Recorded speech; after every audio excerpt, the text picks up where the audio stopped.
Shalom una vez más, vamos a comenzar nuestra clase en esta mañana.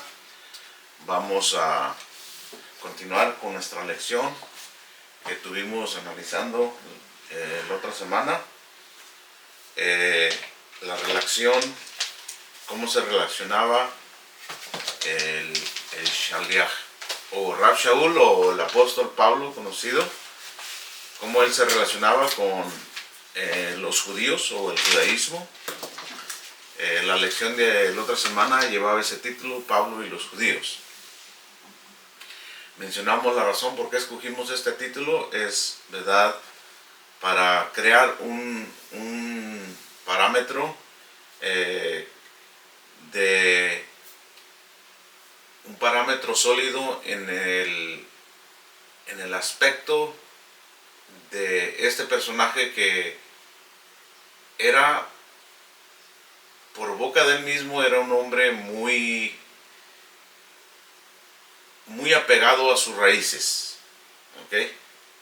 Era un hombre muy apegado a sus raíces, a su nacionalidad, y sobre todo conoció el propósito del pueblo de Israel, el elegido por el Eterno. Él estaba bien consciente de la función de Israel, ¿verdad? Y la postura de Israel en relación al Eterno. Entonces no es fácil de mover a una persona de esas raíces, ¿verdad? Recuerden bien que el judaísmo del primer siglo no se miraba como una religión, sino se miraba como un estilo de vida nacional del todo el pueblo de Israel. Todo el país tenía la misma ley y todos conocían al mismo ser divino. Entonces, su relación con los judíos, en el pensamiento ajeno al hebreo, cuando Pablo habla de judíos, no hay que pensar que Pablo es cristiano y le está hablando a los judíos. No, entonces hoy vamos a mirar en la parte 2 cómo no solamente Pablo, sino también todos los apóstoles se relacionaban con los judíos. Entonces, él se relacionaba con ellos de una forma diferente como los gentiles. Dependiendo la audiencia, era como él se dirigía a ellos. La predicación y la enseñanza de los apóstoles, y incluyendo a Pablo, era diferente cuando se refería a los fariseos o se dirigía a los gentiles. Y lo vamos a mirar nosotros aquí. Vamos a tomar un ejemplo, ¿verdad?, de Pedro, que es del mismo partido de Pablo o del movimiento netzarita, y cómo él se dirige, ¿verdad?, a los judíos que no aceptaron a Yeshua como el Mesías. Entonces, todos ellos se dirigían a ellos de una forma diferente a los gentiles. Y en el capítulo 3 del verso 11 del libro de Hechos, vamos a mirar, ¿verdad? Tenemos por lo menos 3 testigos que son fundamentales para entender cuando los apóstoles o Pablo se refiere a los judíos, ¿verdad? Es muy diferente como cuando se dirige a los gentiles. Dice, y mientras él tenía asidos a Simón y a Johanan, el pueblo entero corrió hacia ellos lleno de asombro al pórtico llamado Salomón. ¿Okay? Entonces aquí Johanán y Kefas, ¿verdad?, que Pablo consideraba, ¿verdad?, como pilares en Jerusalén, son arrestados, ¿verdad? Y viendo Simón esto, habló y les dijo, varones israelitas. ¿Ok?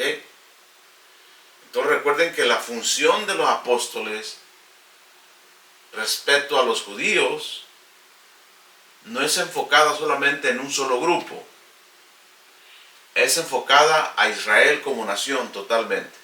Por eso que los apóstoles cuando predicaban no se enfocaban a los saduceos, no se enfocaban a los fariseos, a los celotes, a los amramitas, a los esenios, se enfocaba a todo Israel, ¿verdad?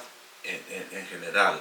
Entonces cuando un profeta, ¿verdad?, menciona hermanos israelitas, entonces ese llamado es para los samaritanos, es para los israelitas del sur, los israelitas del norte, para los judíos, para todo en general. No es para un grupo específico. Entonces la atención y la audiencia son pluralistas, pero se enfocan en ese llamado todos. Distintamente de su forma de pensar y de creer la vida que ellos llevan individualmente estos grupos. ¿Y recuerden dónde fue este llamado? En el templo, donde se reunían diferentes sectas fariseas, ¿verdad? Pero en el momento que Kefas hace este llamado, no los menciona judíos, ni tampoco galileos, ni tampoco samaritanos, sino los llama a todos, ¿verdad?, israelitas. Dice la cuestión, hace una pregunta: ¿por qué les asombra esto? ¿Ok? ¿O por qué nos miran a nosotros como si hubiéramos hecho caminar a por nuestro poder y nuestra autoridad? Hablando, ¿verdad?, del hombre que no podía caminar, que estaba sentado en el templo, donde Pedro y Juan le dice, plata y oro no tengo, mas lo que tengo te doy. ¿Ok? Entonces, fíjense bien la predicación de ellos. ¿Ok? La predicación de ellos, ya sea de Kefas, de Juan, de Jacob, de Rab Shaul, refiriéndolo a los judíos, no es una evangelización de conocer al Dios de Israel o del arrepentimiento de pecados, ¿ok?, o de conocer la verdad. No, siempre la predicación de ellos siempre va dirigida al conocimiento de la Torah, ¿ok? Porque a los gentiles no les podías decir al Dios de Abraham, de Isaac y Jacob. ¿Por qué? Porque primeramente desconocían al Dios de Israel, no sabían quién era Abraham, no sabían quién era Isaac y no sabían quién era Jacob. Entonces su predicación de ellos va siempre sazonada con la promesa que el Eterno le hizo a los padres. Y eso es Israel. Abraham, Isaac y Jacob es Israel. Después con la historia se vino dividiendo, ¿verdad?, Israel en varias partes. Pero la misión del Mesías, ¿cuál fue? Yo he sido enviado a las ovejas esparcidas de la casa de Israel. ¿Okay? Esa es la misión del Mesías, de reunir otra vez. Entonces, él en su ausencia le encomendó a Kefas: apacenta mis ovejas. ¿Y cuáles son esas ovejas? ¿Solamente la casa de Judá? No, todo Israel. Y fíjense la predicación: el Dios de Abraham, de Isaac y de Jacob, el Dios de nuestros padres, dice la predicación, ha glorificado a su Hijo Yeshua. Ellos no le están predicando a los doctores de la ley la divinidad de Jesús, la divinidad de la persona de Él. Fíjense bien su predicación de ellos: a quien ustedes entregaron negándole delante de Pilato, a pesar de que éste había considerado justo liberarlo. Pero ustedes negaron al santo y justo y demandaron que se le concediera a un homicida. y dieron muerte al príncipe de la vida.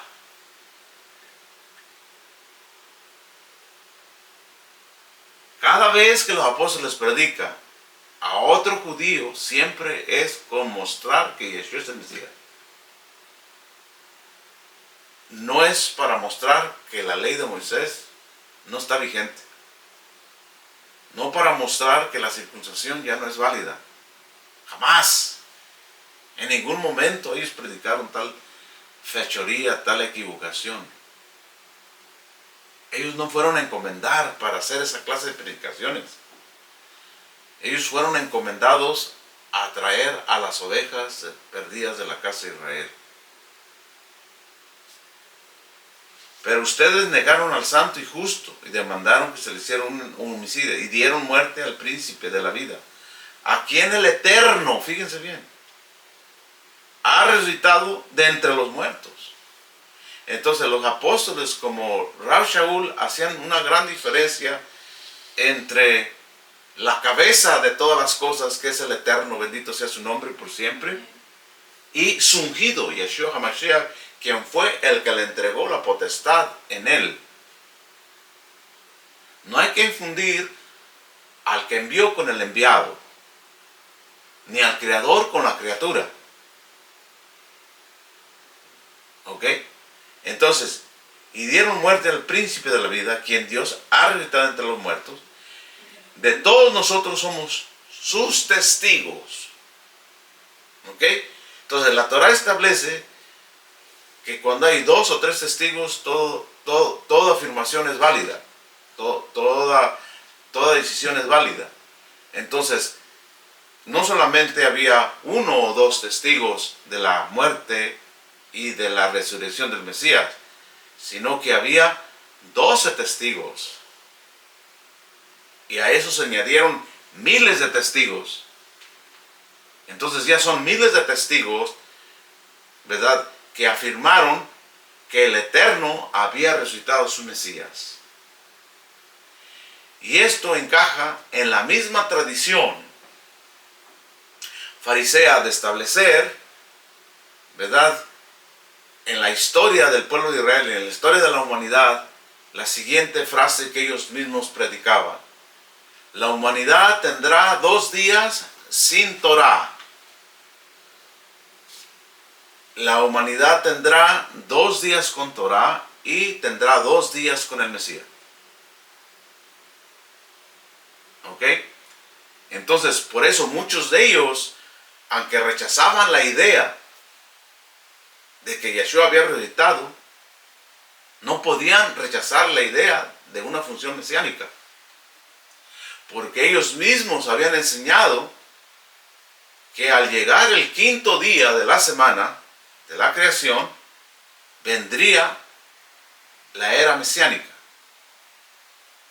Y por todos estos factores que se estaban mirando en Jerusalén y en todo el país de Israel, milagros, conversiones, maravillas, predicación del Mesías, la muerte del Mesías, la resurrección del Mesías, la aparición del Mesías, todo eso hizo una revolución. Y muchos de ellos creyeron en la era mesiánica, que por medio de la boca de los testigos, aquí Pedro, que afirma que el Eterno había resucitado a su Mesías, aceptaron esto. Y fíjense bien el resultado de esta predicación, a diferencia de las predicaciones de hoy.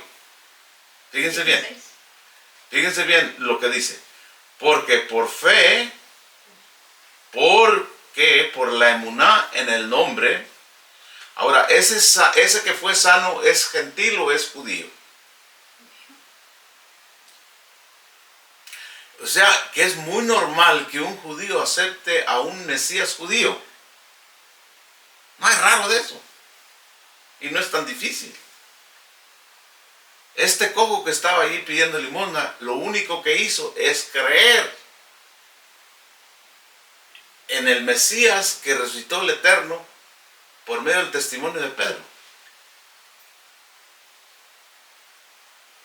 Y dice Pedro, por medio de la fe en el nombre del Mesías, dice, a este que ustedes miran y conocen, Él lo ha fortalecido y sanado, y la fe que es por medio de Él le ha dado esta sanidad delante de todos ustedes. Esta persona no es un prosélito porque estaba en el templo. Los prosélitos no pueden estar en el templo. Pero ahora, hermanos míos, fíjense bien, hermanos míos. O sea, ven, la visión de Pedro es general a todo Israel. No es partidaria. No es doctrinaria. O sea, el Eterno tiene un solo mensaje. Y el Eterno tiene una sola palabra. Y el Eterno tiene a un solo mensajero, que es su Mesías. ¿Ellos siguieron este patrón al pie de la letra, sí o no? Claro que sí. Y sigue diciendo. Pero ahora, hermanos míos, sé que hicieron esto por ignorancia. Claro, porque él se equivocó 3 veces. O sea, el justo no quiere decir que nunca peca. ¿Qué dice uno de los salmos de David? ¿Cuántas veces caerá el justo? ¿Cuántas veces caerá? 7 veces y será levantado.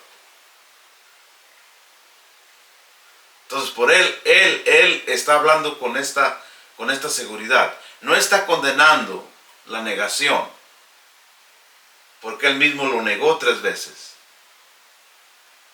Y lo negó por ignorancia de la magnitud de la misión. Esta misión del Mesías no podía caer en manos de un ser humano. El Eterno tomó todo su control en su mano. Y la satisfacción, escuchen esto, la satisfacción del Eterno de redimir a toda la humanidad cayó en la decisión de la aceptación de la entrega del alma del Mesías en sus manos. Cuando el propio Mesías dijo, hágase tu voluntad y no la mía, en ese momento, el alma del Mesías es la más apreciada delante de la presencia de Dios. Porque es el alma que se puso en expiación por todas las almas existentes. Las ya nacidas y las que todavía aún no nacen. Las que están por nacer. Esa alma preciosa Dios la cuida con su máximo poder y esplendor. Por eso hay que tener cuidado de rechazar esa alma, de difamarla, de pisotearla. De hecho, el rechazo para un judío del Mesías es más grave que todos los pecados de la Torá.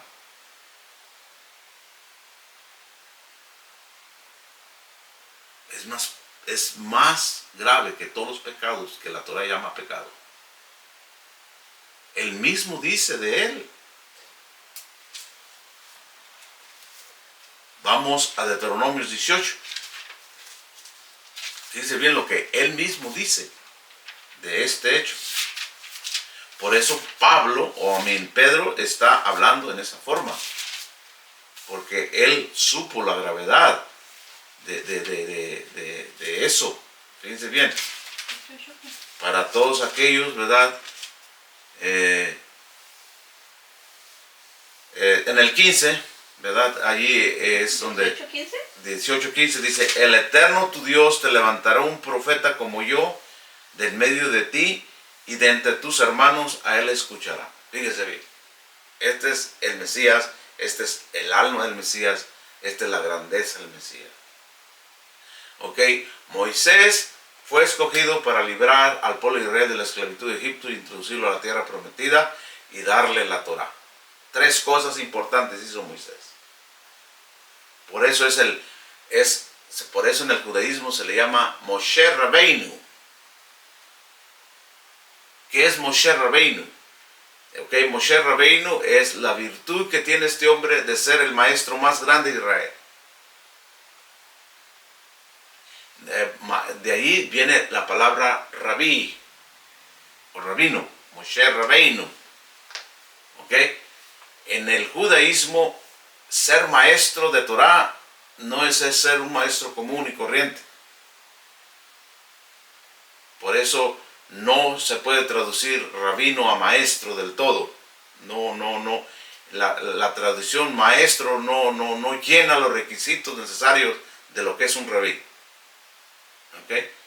En especial, ¿verdad? Un maestro como Moshe, que recibió la revelación directamente del Eterno, y no solamente recibió el código escrito, sino también recibió el código oral. ¿Cuál es el código escrito? Es la palabra escrita.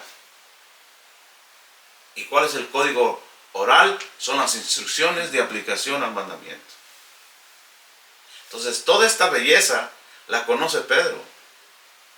La idea de la gente de creer que los apóstoles eran sin letras es equivocada y está errada en su concepto.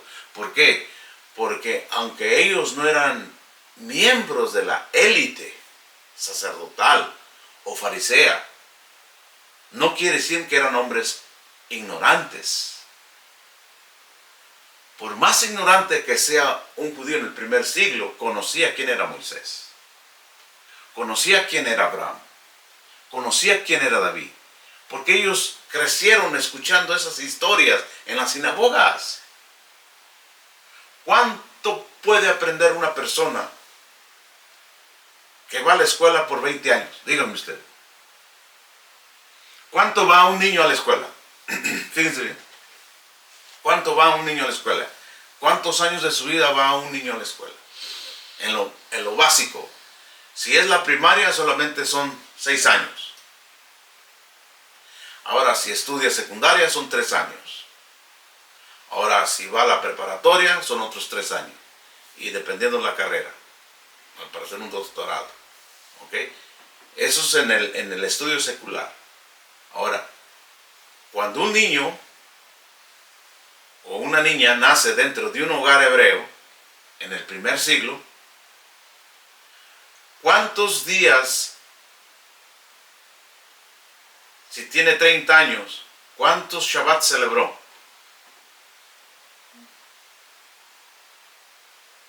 ¿Cuántas festividades celebró? ¿A cuántas bodas judías fue? ¿Cuántas predicaciones escuchó de diferentes maestros? ¿Cuántos días, cuántas horas de enseñanza tiene él en su vida, tradicionalmente? Recuerden bien que a veces la tradición es más fuerte que la preparación, la preparación escrita, por así decirlo. A veces se aprende más practicando que leyéndolo. Tanto esto es así que dice Josefo que en los días del segundo templo, cuando Roma comenzó a influir en el servicio del templo y donde nacieron el movimiento saduceo, muchos de estos saduceos no pertenecían a la línea de Aarón. Y muchos de ellos no tenían ideas cómo oficiar en Yom Kippur. Y tuvieron que escoger a rabinos de las comunidades, fíjense bien, de las sinagogas, a rabinos de las comunidades, para enseñarle a los sacerdotes cómo oficiar. ¿Qué tan grande es la tradición?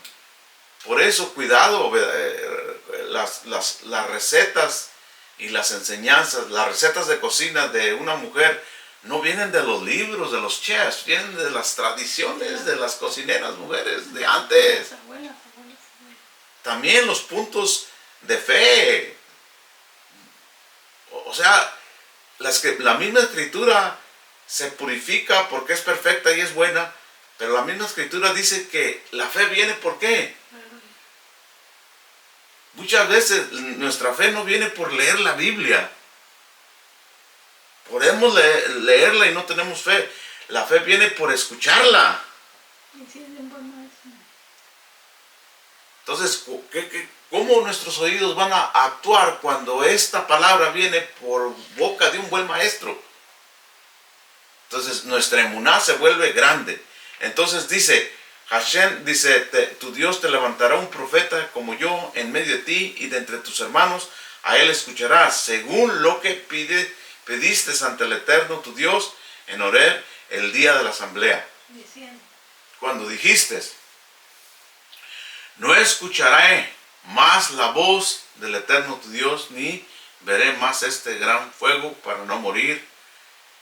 Hashem me dijo, está bien todo lo que han dicho, les levantaré un profeta de en medio de sus hermanos y pondré mis palabras en su boca y él les hablará como tú todo lo que yo le mandaré.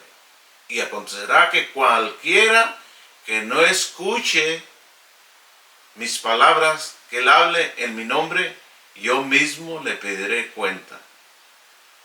No obstante, el profeta que se atreva a hablar en mi nombre alguna palabra que yo no le haya ordenado hablar o que hable en nombre de otro Dios, a ese profeta se le dará muerte. Así que Pedro tenía que tener mucho cuidado de lo que estaba hablando. ¿Y cómo conocemos? Dice en el 21, ¿y cómo conoceremos la palabra de Hashem? Pero si dices en tu corazón, ¿cómo podré saber la palabra que el Eterno no ha hablado? Ahí está la clave, ¿ok? Hoy día cualquier se llama profeta, no es el tema ese. Pero Dios le dio una clave al pueblo de Israel. Interesante la clave de Israel. Por eso el judío hoy día no puede escuchar a cualquier persona. En el primer siglo no era la excepción. ¿Por qué estos hombres escucharon a Pedro?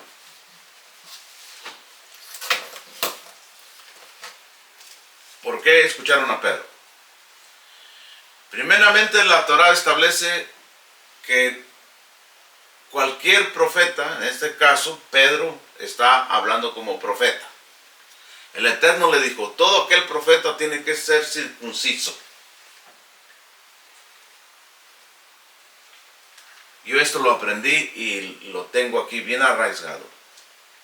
No importa qué tan bonito enseñe, no importa qué tan bonito hable, hay una ID, hay un código dentro de nosotros, los que hemos conocido las raíces hebreas.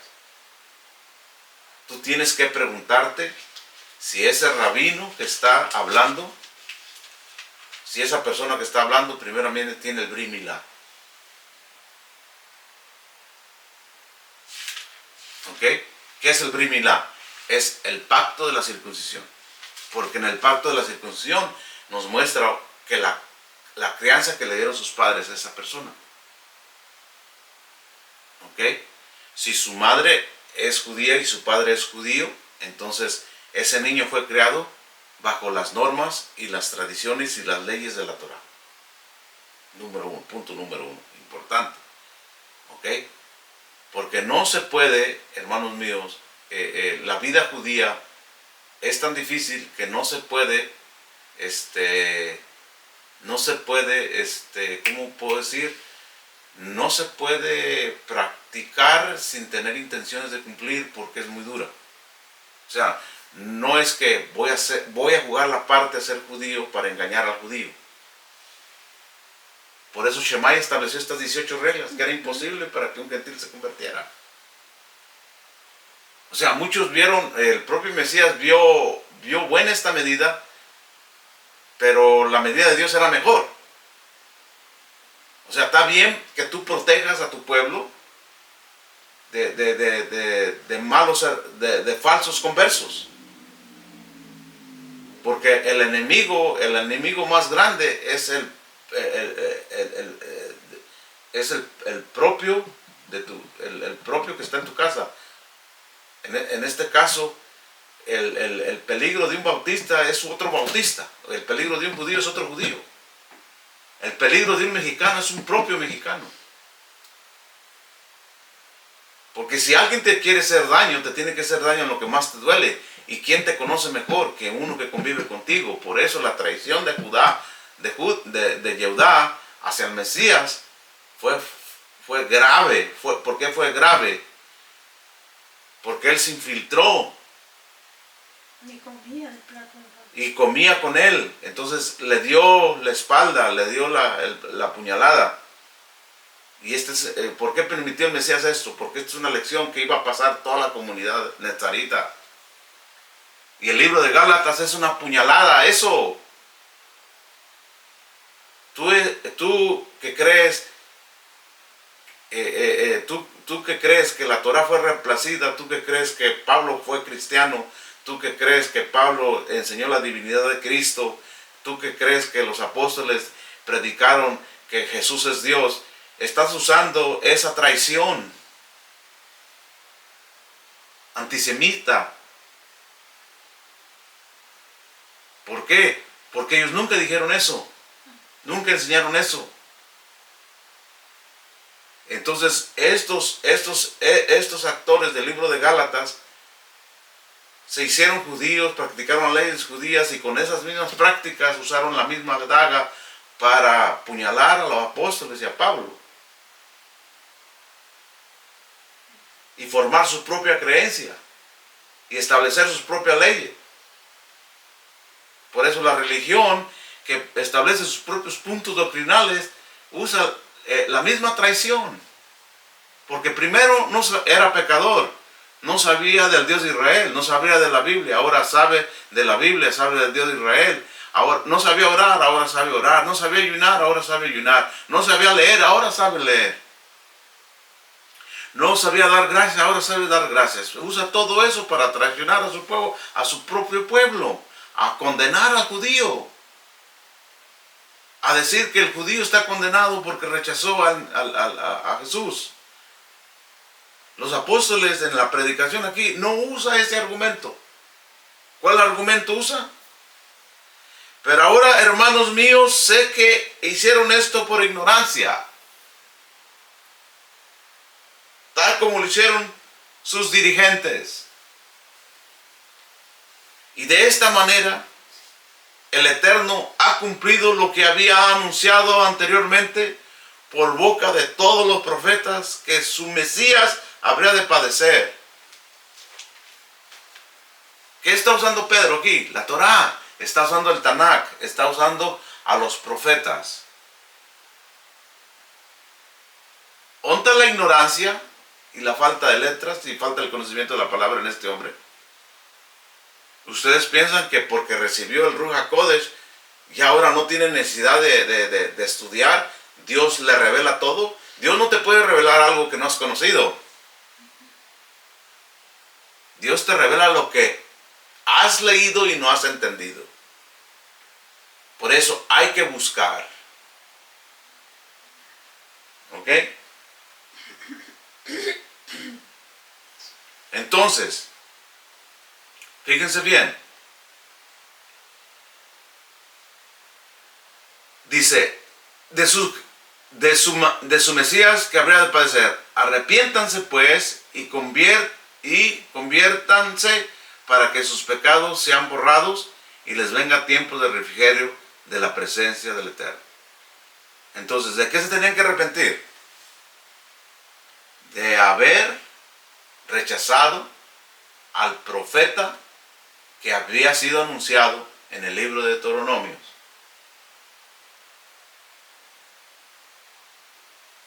Porque el que rechace a ese profeta, Dios le va a pedir cuentas, ¿o no? Es lo que la Torah dice. Dice, evítense el juicio que va a estar por venir. Porque iba a venir un juicio y vino un gran juicio del parte del Eterno. ¿Y cuál fue el castigo más grande que ha recibido Israel por todas sus agresiones? Si los enumeramos, vamos a hacer una lección un día de las consecuencias de las rebeliones de Israel y su castigo. Pero este último es más severo que todos.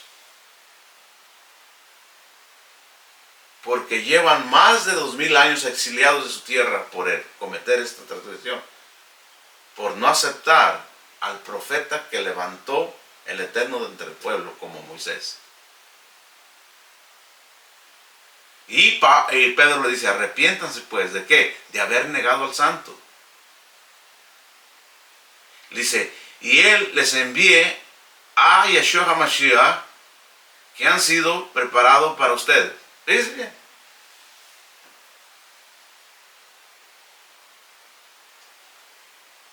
A quien es necesario que el cielo reciba hasta que tenga cumplimiento los tiempos de todas las cosas, las cuales desde la antigüedad Dios habló por boca de sus santos profetas.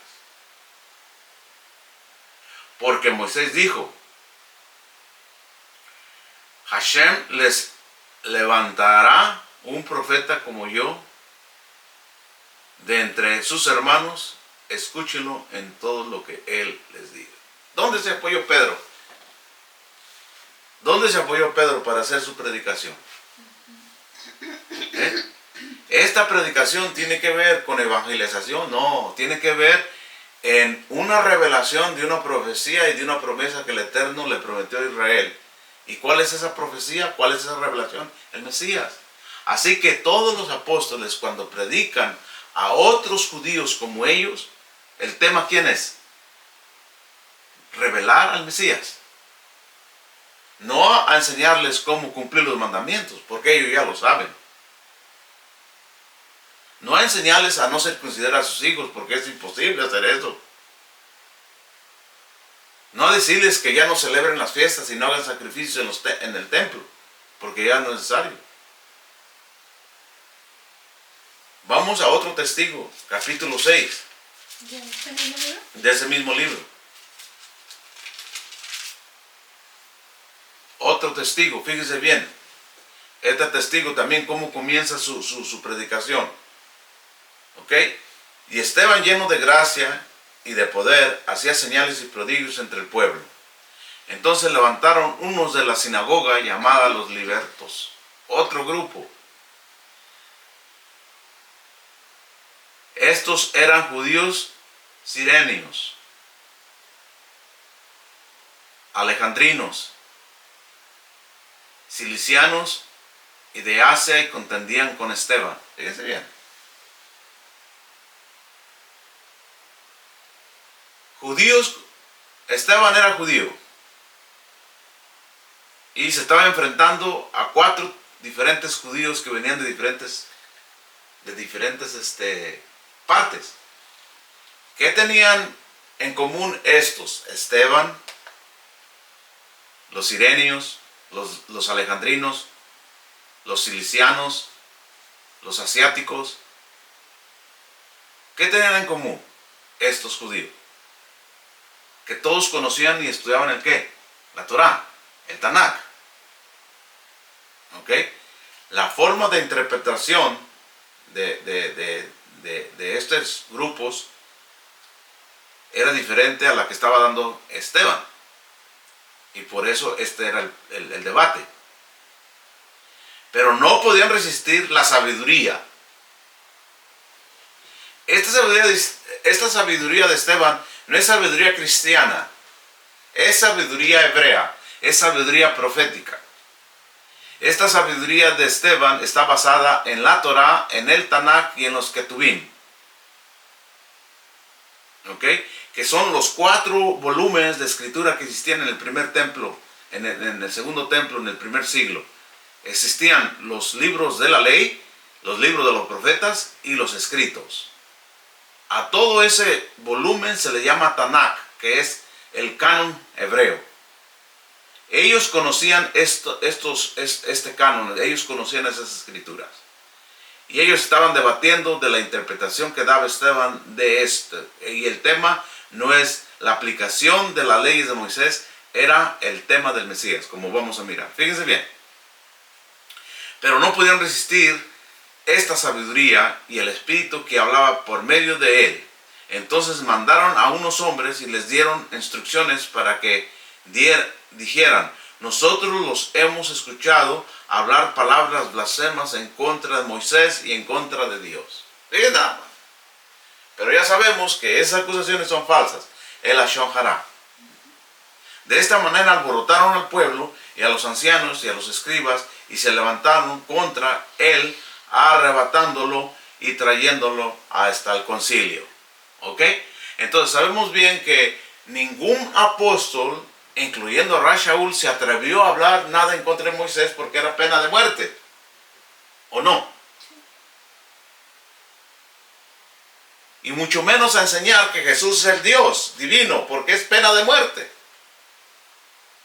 ¿Qué le haya pasado a Pablo, a Pedro, si haya enseñado en una sinagoga que Jesús es el Dios encarnado? No sale vivo de ahí. La única forma que estos sirenios, alejandrinos y silianos y asiáticos pudieron parar la predicación de Pedro es de acusarlo, de hablar de Moisés y en contra de Hashem.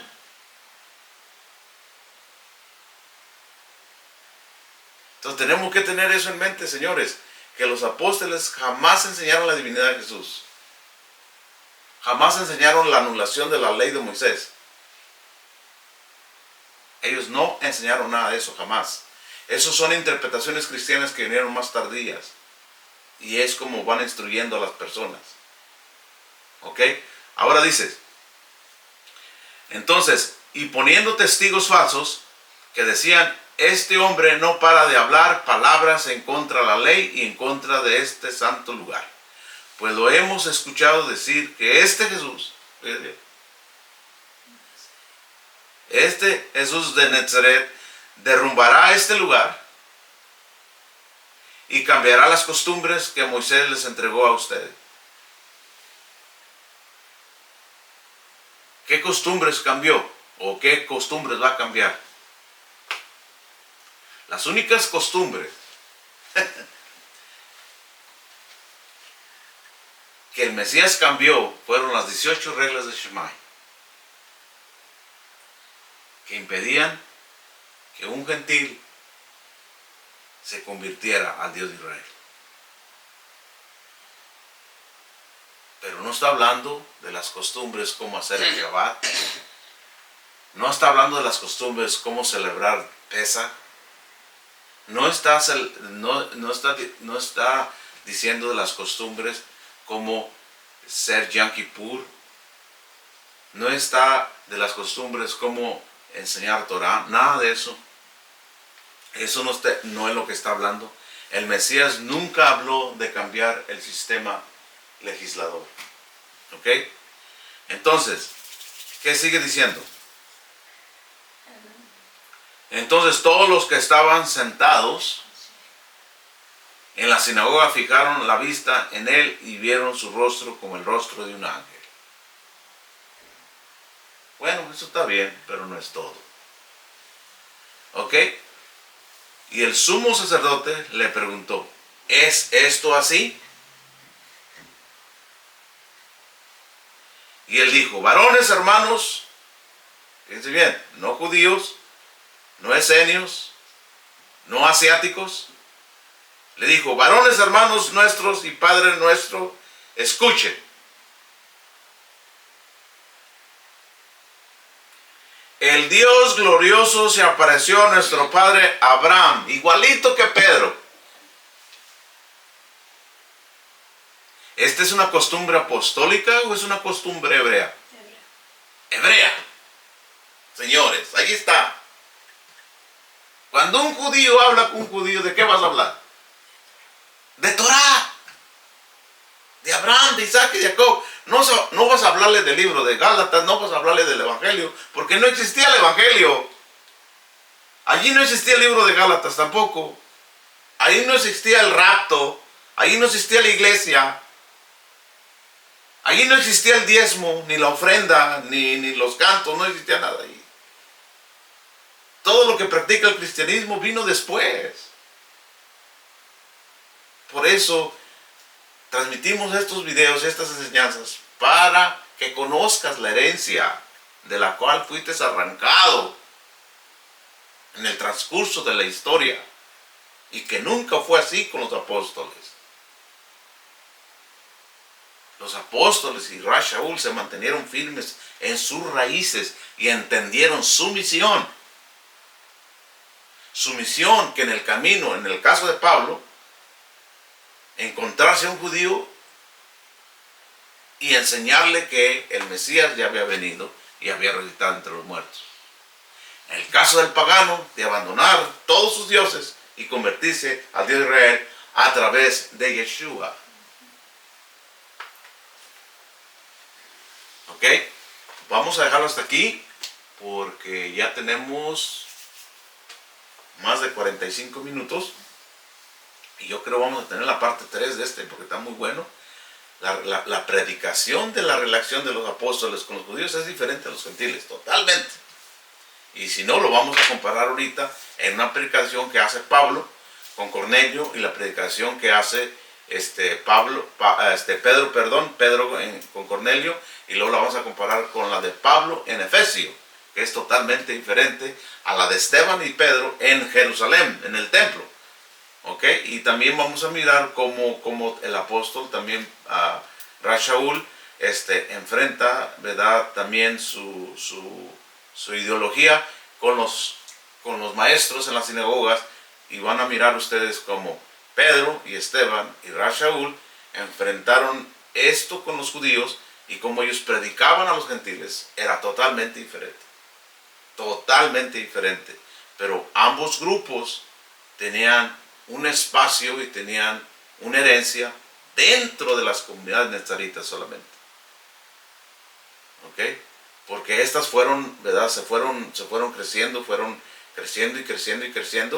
y se componían de judíos y de prosélitos, de judíos y de temerosos. Y el problema era de que venía mucha gente, y cuando sucedió el problema que nos ocupa en el libro de Gálatas, es de que muchos comenzaron a decir que estos gentiles paganos tenían que circuncidarse y guardar la ley de Moisés y las costumbres de los padres, como todos los judíos lo hacen. Y los apóstoles acordaron en el concilio ¿de dónde? De Jerusalén, por el mandato de Jacob, de Johanan y de Kefas, que no era necesario que los gentiles practicaran ciertas leyes que le pertenecían solamente a los judíos. Entonces lo vamos a dejar hasta allí.